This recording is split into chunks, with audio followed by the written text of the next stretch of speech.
Okay, so this is a tour of the home network pretty quickly. So this is our router. This is a fairly standard ASUS router, but we chose it because it has MuMaIMO, and it runs ASUS WRT, which is an open source firmware that is pretty good as far as stock router firmwares that go, and then there's a fork of this available if I were to ever want to flash it for whatever reason that adds more features. As you can see, based on this power cord that's going off to this, which as you can see, based on this power cord, it's not using a standard power adapter, and this power cord is actually going off to this, which is the case for an old printer.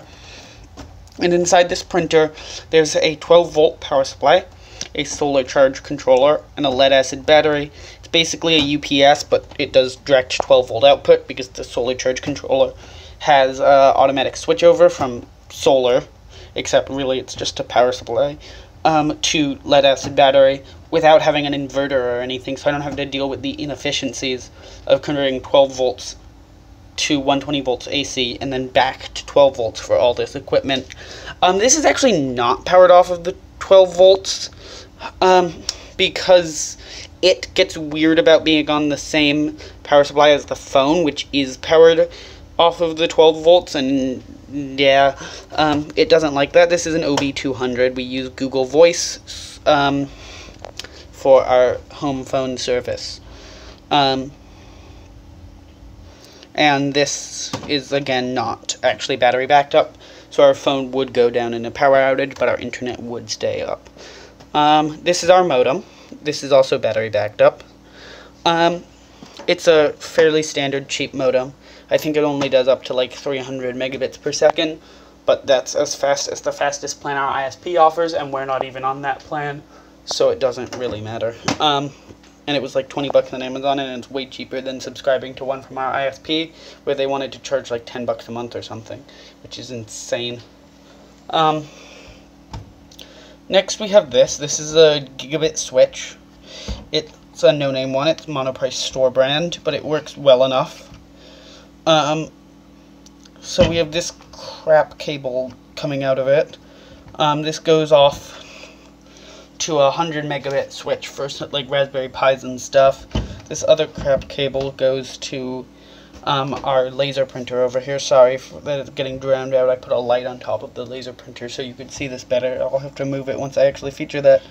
And right now that's all. Oh yeah, and this cable goes off to the OB200, and right now that's all that's connected to this, but sometimes a couple more things are connected. Off of the main router we have this cable, which is going off to a switch on our 3rd floor. This cable, which goes off to the server, and this cable, which goes off to this switch here. Okay. So I just moved the light. So now you can see our printer. It's a Dell laser printer. It's not really part of our network, but I don't know. It's on our network, I guess. And it's with all the networking equipment. Okay, so this here is our UPS. You can see that these are just surge protected outlets, so these things are not battery backed up.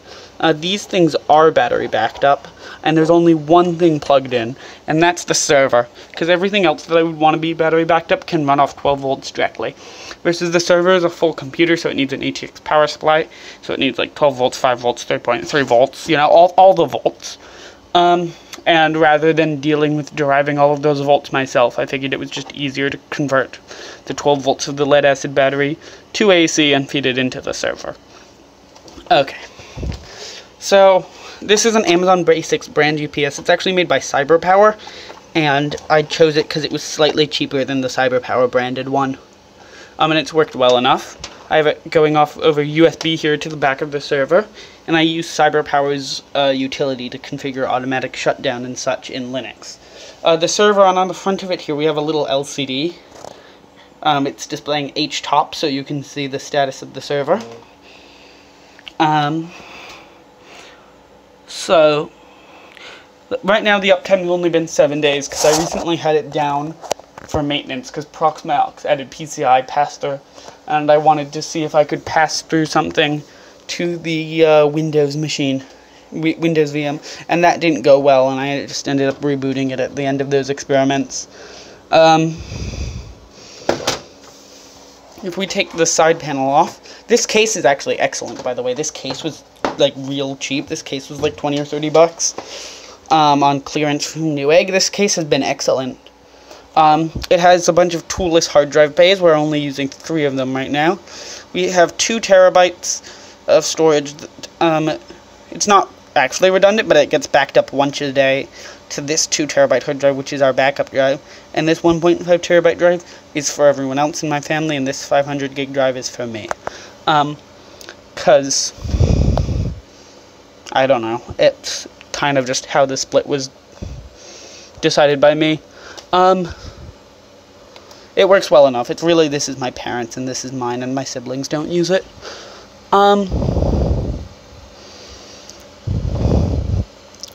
We have a bunch of assorted RAM in the motherboard, 16 gigabytes worth.